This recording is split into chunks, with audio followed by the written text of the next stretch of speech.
Thank you for having me here today at the Women of Scotland lunch. My name is Dr. Philippa Kaye. I'm a GP, author and a bowel cancer patient. I've written various books on topics ranging from fertility to the menopause, as well as publishing my own cancer diary that I had no intention of publishing at all, called Doctors Get Cancer Too. I wrote that to help myself, but hoped that it might help other people. I am also on your television screens in programs like This Morning and The News, and I'm a mum of 3 young children, 2 in primary school, 1 in secondary. As part of my work as a GP, I see people all the time that have symptoms which could be related to bowel cancer. So change in bowel habit, we all have a bowel habit. You might go 3 times a week and someone else might go 3 times a day. It doesn't matter, both of those things are normal. Other symptoms of bowel cancer include having blood from your bottom. It might be bright red, might be mixed in with the poo, it might splash the bowl. You might have abdominal pain, unexplained weight loss, unintentional fatigue, or you might find a lump.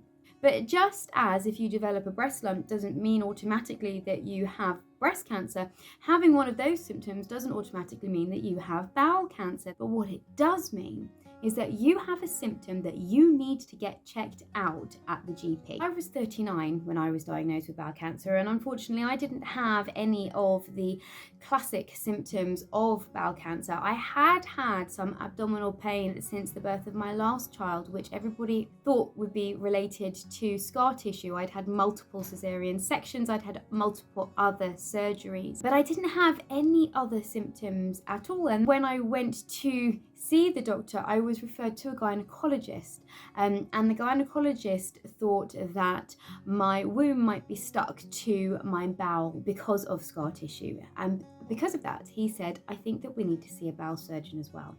And the bowel surgeon decided that we should do a scan, and there was a tiny bit of shadowing on the scan. I was told afterwards at the multidisciplinary team meeting that the majority of the consultant radiologists said that they wouldn't have commented on the tiny bit of shadowing that they thought essentially was poo, but one of them did, and because of that I was asked to have a colonoscopy.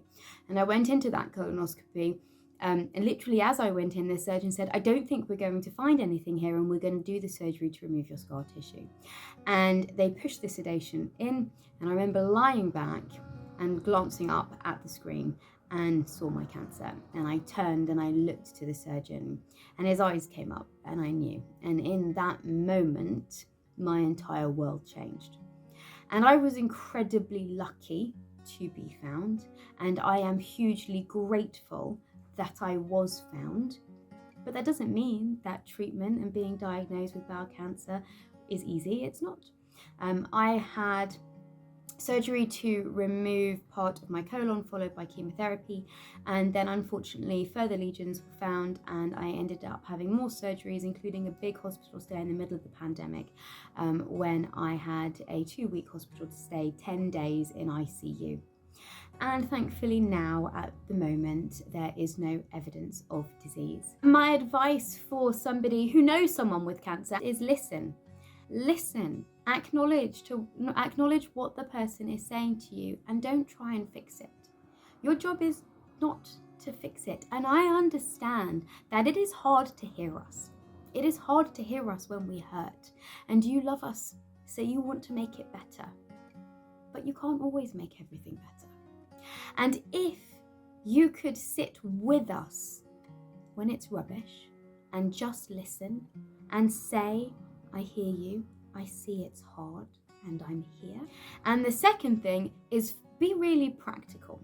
So in today's social media, WhatsApp times, it's really easy to drop a message and say, anything you need. I don't know what I need today. I don't know if I can get out of bed today. I don't know how long it's going to take me to get dressed today. I don't know. But if you say to me, I'm in the supermarket, I'm buying milk, I'm passing your door on the way home, let me drop some off for you. You've made 90% of those decisions for me, and I don't feel that I'm putting you out. So I can say yes or no at that point without having to make a lot of decisions. So be practical, and finally, remember who we were before cancer, because we're still that person. And if we were interested in shoes or gossip or I don't know, what's going on with your next door neighbour, we're still interested in that now. And what made us laugh before or whatever else, we still might find funny now. So remember that we were that person and we still want to be that person, even though some part of our lives has changed. I thank you so much for your time today and I hope you enjoy the rest of the day.